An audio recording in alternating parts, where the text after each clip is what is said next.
Hello നമസ്കാരം എല്ലാവർക്കും കവീസ് kitchen പാർട്ണറിലേക്ക് സ്വാഗതം. ഇന്നത്തെ നമ്മുടെ റെസിപ്പി കൂട്ടുകറിയാണ് കേട്ടോ ഉണ്ടാക്കുന്നത്. അതിനായിട്ട് ഞാനൊരു 250 ഗ്രാമോളം ചേന, കുറച്ച് വലിയ കഷ്ണം, പിക്ചറിൽ കണ്ടില്ല ഇതുപോലെ തന്നെ കഷ്ണങ്ങളാക്കി എടുത്തത് ചേന, അതുപോലെ 250 ഗ്രാമോളം കായ, അതുപോലെ ഒരു കൈപ്പിടിയോളം കുമ്പളങ്ങ കേട്ടോ. സദ്യയിൽ നമ്മൾ സാധാരണ കൂട്ടുകറി ഉണ്ടാക്കുന്ന സമയത്ത് കായും ചേനയൊക്കെയാണ് ഉപയോഗിക്കാറ്. തൃശ്ശൂർ സ്റ്റൈൽ കൂട്ടുകറി കേട്ടോ ഞാൻ ഉണ്ടാക്കാൻ പോകുന്നത്. അപ്പോൾ അതിൽ പക്ഷേ സദ്യയിൽ അവർ കുറച്ച് കുമ്പളങ്ങയും കൂടി ചേർക്കും. പിന്നെ കടല വേവിച്ചത് കേട്ടോ, അതും കൂടി ചേർക്കണം.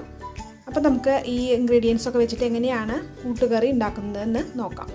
പിന്നെ ഇതിലേക്ക് ആവശ്യമായ ഇൻഗ്രീഡിയൻ്റ് എന്ന് പറഞ്ഞാൽ കടല വേവിച്ചെടുത്താട്ടോ, സെപ്പറേറ്റ് ആയിട്ട് വേവിച്ചെടുത്തതാണ്, ഉപ്പിട്ട് വേവിച്ചെടുത്ത കടല. അതുപോലെ തന്നെ ഒരു നാളികേരത്തിൻ്റെ 1/4 ഭാഗത്തോളം ചെരുകിയത്, ഒരു നാളികേരം മുഴുവനായി ചെരുകിന്ന് 1/4 ഭാഗത്തോളം ഞാൻ മാറ്റി വെച്ചിരിക്കുകയാണ് അരപ്പിന് വേണ്ടിയിട്ട് കേട്ടോ. പിന്നെ 3/4 ഭാഗത്തോളം തേങ്ങ നമുക്കിതിൽ വറുത്താണ് നമ്മൾ ചേർക്കുന്നത്, ജീരകമൊക്കെ ചേർത്തിട്ടാണ് വറുക്കുന്നത്. അപ്പോൾ നമുക്ക് എങ്ങനെയാണ് ഉണ്ടാക്കിയെടുക്കുന്നത് നോക്കാം.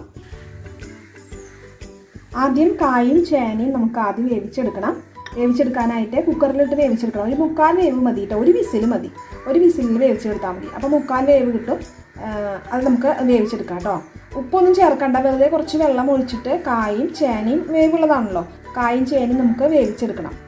അപ്പോൾ ഒരു വിസിൽ വരുന്നവരെ വേവിച്ചെടുക്കാം. അപ്പോൾ കുക്കറിലേക്ക് ഞാൻ കായും ചേനയൊക്കെ ഇട്ട് കൊടുത്തിട്ടുണ്ട്.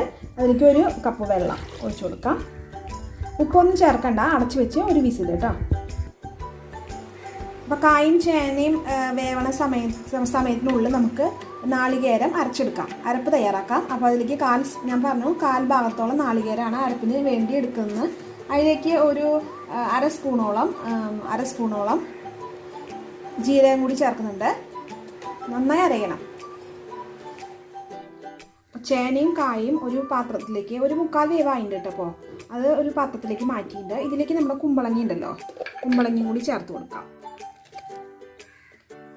കുമ്പളങ്ങ ചേർത്ത് കഴിഞ്ഞ ശേഷം പിന്നെ പൊടികളൊക്കെ നമുക്ക് ചേർക്കാം. ഇപ്പോഴാണ് ഉപ്പൊക്കെ പാകത്തിനാക്കേണ്ടത്. ഇതിലേക്ക് മുളക് പൊടി ഒരു 1.5 സ്പൂണോളം ചേർക്കണം കേട്ടോ. എന്ന് വെച്ച് കഴിഞ്ഞാൽ കൂട്ടുകറി ചെറിയൊരു മധുരം ഉണ്ടായിരിക്കും. അപ്പോൾ മധുരത്തിന് പകരം കുറച്ച് എരിവും അതിനോടൊപ്പം നിൽക്കണം.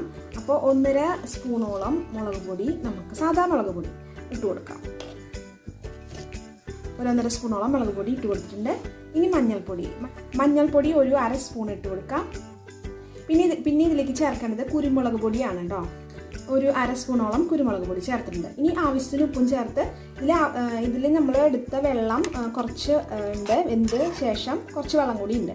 ഇതിലേക്ക് ഒരു 1/4 ഗ്ലാസോളം വെള്ളം കൂടി ചേർത്ത ശേഷം വേണം നമുക്കിത് വേവിച്ചെടുക്കാനായിട്ട്. ഉപ്പ് ചേർത്ത ശേഷം ഒരു 1/4 ഗ്ലാസ് വെള്ളം കൂടി ചേർത്ത് കൊടുക്കാം കേട്ടോ. ഞാൻ ഇതിലേക്ക് കുറച്ച് കറിവേപ്പിലയും കൂടി ഇട്ട് കൊടുത്തിട്ടുണ്ട്, ഉപ്പും ചേർത്തിട്ടുണ്ട്. പിന്നെ കുറച്ച് വെള്ളം കൂടി ചേർക്കണം. അപ്പോൾ വെള്ളവും ഉപ്പും ഒക്കെ പാകത്തിനായിട്ടുണ്ട് കേട്ടോ. അപ്പോൾ ഇത് നമുക്ക് അടച്ചു വെച്ചിട്ട് അടുപ്പത്ത് വയ്ക്കാം. അപ്പോൾ ഞാൻ മൂടിയൊക്കെ വെച്ച് അടുപ്പത്ത് വെച്ചിട്ടുണ്ട് കേട്ടോ. ഇത് വേവട്ടെ. അപ്പോഴേക്കും നമുക്ക് നാളികേരം വറുത്തെടുക്കാം. അപ്പോൾ നാളികേരം വറുക്കാനായിട്ട് മറ്റൊരു അടുപ്പിൽ പാൻ വെച്ചിട്ടുണ്ട്. ഇതിലേക്ക് കൂട്ടുകറിയിലേക്ക് നല്ലവണ്ണം വെളിച്ചെണ്ണ ആവശ്യമാണ്. പരമാവധി വെളിച്ചെണ്ണ ഉപയോഗിക്കാനായിട്ട് ശ്രമിക്കണേ. കൂടുതൽ വെളിച്ചെണ്ണ ഉപയോഗിക്കണം. അപ്പോൾ ഒരു 3-4 സ്പൂണോളം, അതൊരു 4 ടേബിൾ സ്പൂണാണ് ഞാൻ പറയുന്നത്. 4 ടേബിൾ സ്പൂണോളം വെളിച്ചെണ്ണ ഒഴിച്ചു കൊടുക്കാം. വെളിച്ചെണ്ണ ചൂടായിട്ടുണ്ട്. അപ്പോൾ നമുക്ക് ഇതിലേക്ക് കുറച്ച് കടുക് ഇട്ട് കൊടുക്കാം കേട്ടോ.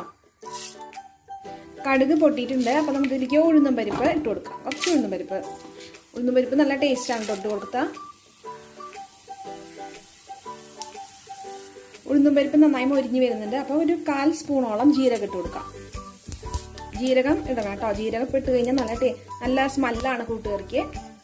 ജീരകം കൂടി ഒന്ന് മൂത്ത് കഴിഞ്ഞാൽ നമുക്ക് നാളികേരം ഇട്ട് കൊടുക്കാം. ഏകദേശം ജീരകമൊക്കെ നന്നായി മൂത്ത് വന്നിട്ടുണ്ട്. അപ്പം നമുക്ക് ഇതിലേക്ക് നാളികേരം കൂടി ഇട്ട് കൊടുക്കാം. അതിലേക്ക് 3/4 ഭാഗത്തോളം തേങ്ങ ഇട്ട് കൊടുക്കുന്നുണ്ട്.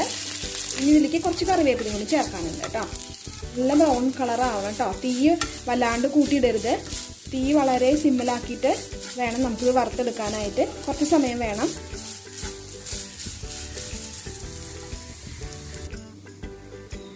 നാളികേരം വറവാകുമ്പോഴേക്കും നമുക്ക് നമ്മുടെ കറി തിളച്ച് തുടങ്ങിയിട്ടുണ്ട്. ഒന്ന് ഇളക്കി കൊടുക്കാം. ചേനയും കായും കുമ്പളങ്ങയൊക്കെ നന്നായി വെന്ത് വന്നിട്ടുണ്ട്. പിന്നെ വെള്ളവും ചെറുതായിട്ട് വറ്റി വന്നിട്ടുണ്ട് കേട്ടോ. ആ സമയത്ത് നമുക്കിതിലേക്ക് കടല ഇട്ട് കൊടുക്കാം. നമ്മളെടുത്ത് വെച്ചിരിക്കുന്ന കടല ഇട്ട് കൊടുക്കാം കേട്ടോ. കടല ചേർത്ത് നന്നായി ഇളക്കി കൊടുക്കാം. പിന്നെ ഇതിലേക്ക് 1.5 സ്പൂണോളം ശർക്കര പൊടിച്ചത് ചേർക്കണം. ഈ സമയത്ത് ശർക്കര ചേർക്കേണ്ടത്. അപ്പോൾ നമുക്ക് ശർക്കര പൊടിച്ചതും കൂടി ചേർത്ത് കൊടുക്കാം. 1.5 സ്പൂൺ മതി കേട്ടോ, അധികം മധുരം വേണ്ട. 1.5 സ്പൂണോളം ശർക്കര പൊടിച്ചത് ഞാൻ ഇതിലേക്ക് ചേർത്തിട്ടുണ്ട്. നന്നായി ഇളക്കി കൊടുക്കുക. പിന്നെ ഇളക്കി കൊടുക്കുന്ന സമയത്ത് കഷ്ണങ്ങളൊക്കെ നന്നായി ഉടച്ചു കൊടുക്കണം കേട്ടോ. ഈ ചേനയും കായൊക്കെ കുറേശ്ശെ ഉടച്ചു കൊടുക്കണം. അങ്ങനെ നന്നായി ഉടഞ്ഞിരിക്കണം കറിയിൽ. അപ്പോൾ നമുക്ക് ചെറുതായിട്ടൊന്ന് ഉടച്ചു കൊടുക്കാം. അപ്പോൾ കഷ്ണങ്ങളൊക്കെ ഉടച്ച് ഒക്കെ റെഡിയാക്കി കൊടുത്തിട്ടുണ്ട്. ഇതിലേക്ക് നമ്മൾ നാളികേരം അരച്ച് വെച്ചിരിക്കുന്നുണ്ടല്ലോ, നാളികേരം ജീരകം കൂടി അരച്ചത്, അത് ഇപ്പോൾ ചേർത്ത് കൊടുക്കാം. അപ്പോൾ നാളികേരം അരച്ചത് ചേർത്തിട്ടുണ്ട്. ഇനി ഒന്ന് ഇളക്കി കൊടുക്കാം കേട്ടോ.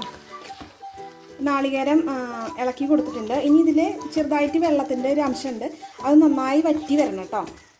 നന്നായി കഷ്ണങ്ങളിലൊക്കെ പിടിച്ച്. പിന്നെ ഉപ്പ് പാകത്തിന് ഈ സമയത്ത് ഇട്ട് കൊടുക്കണം.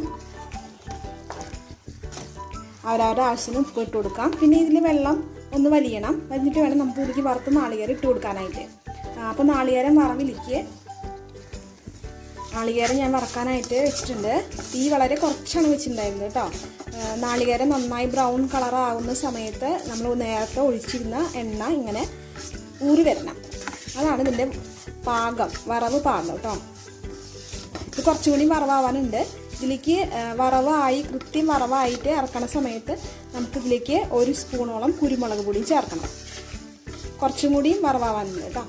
അപ്പോൾ നാളികേരം വറവ് ആയിട്ടിട്ടുണ്ട്. അപ്പോൾ നമുക്കിതിലേക്ക് 1 സ്പൂണോളം കുരുമുളക് പൊടി ചേർത്ത് കൊടുക്കാം കേട്ടോ. ഇതിലേക്ക് 1 സ്പൂണ് കുരുമുളക് പൊടി ചേർത്ത് കൊടുക്കാം കേട്ടോ. കുരുമുളക് പൊടി ചേർത്തിട്ട് നന്നായി ഇളക്കി കൊടുക്കണം. ഇതിപ്പോൾ കറക്റ്റ് വറവായിട്ടുണ്ട്. ഇത്രയും വറവ് വേണ്ടോ. ഇനി അധികം വറവായി കഴിഞ്ഞാൽ കരിഞ്ഞു പോകാൻ സാധ്യതയുണ്ട്. അപ്പോൾ നമുക്ക് തീ ഓഫ് ചെയ്യാം. എന്നിട്ട് ഈ വറുത്ത നാളികേരം കറിയിലേക്ക് ഇട്ട് കൊടുക്കാം. തീ ഓഫ് ചെയ്യാം കേട്ടോ. തീ ഓഫ് ചെയ്യാം. നമ്മുടെ കറിയിൽ വെള്ളമൊക്കെ നന്നായി വറ്റി പാകത്തിനായിട്ടുണ്ട്. ഉപ്പൊക്കെ നോക്കിക്കോണം. ഉപ്പൊക്കെ പാകത്തിനായിട്ടുണ്ട്. കഷ്ണങ്ങളൊക്കെ വെന്ത് ഉടഞ്ഞിട്ടുണ്ട് കേട്ടോ. നമുക്കിതിലേക്ക് നാളികേരം വറുത്തത് ചേർത്ത് കൊടുക്കാം. കറിയിലെ നാളികേരം വറുത്തത് ചേർത്ത് കൊടുത്തിട്ടുണ്ട്. നന്നായി മിക്സ് ചെയ്തെടുക്കണം. നാളികേരം വറക്കുന്ന സമയത്ത് അതിൽ ജീരകം കൂടി വറുത്താൽ മാത്രമേ ഈ കൂട്ടുകറിക്ക് അതിൻ്റെ ടേസ്റ്റ് കിട്ടുള്ളൂ കേട്ടോ. അപ്പോൾ ഇതൊന്ന് മിക്സ് ചെയ്തെടുക്കാം.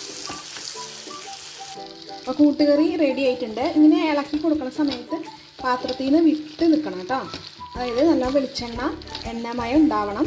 എന്നാൽ മാത്രമേ നമ്മൾ കൂട്ടുകറി നല്ല ടേസ്റ്റ് ഉണ്ടാവുള്ളൂ, സദ്യയിലെ പോലെ ആയി കിട്ടുള്ളൂ. നമ്മുടെ കൂട്ടുകറി റെഡി ആയിട്ടുണ്ട്. എല്ലാവരും വീട്ടിൽ ഉണ്ടാക്കി നോക്കണം, ട്രൈ ചെയ്യണം കേട്ടോ. മെഷർമെൻറ്റും തെറ്റാതെ ഉണ്ടാക്കി കഴിഞ്ഞാൽ നല്ല അടിപൊളിയായിട്ടുള്ള സദ്യ കൂട്ടുകറി റെഡിയാക്കാൻ പറ്റും. അപ്പോൾ ഇതിൻ്റെ റെസിപ്പീസ് നിങ്ങൾക്ക് ഈ വീഡിയോ ഇഷ്ടപ്പെടുകയാണെങ്കിൽ ഇതിൻ്റെ റെസിപ്പീസ് എല്ലാ ഫ്രണ്ട്സിനും അയക്കാൻ മറക്കരുത്. അതുപോലെ നമ്മുടെ ചാനൽ സബ്സ്ക്രൈബ് ചെയ്യാനും മറക്കരുത് കേട്ടോ. അപ്പോൾ അടുത്ത റെസിപ്പി ആയിട്ട് കാണുന്നവരെ ബൈ.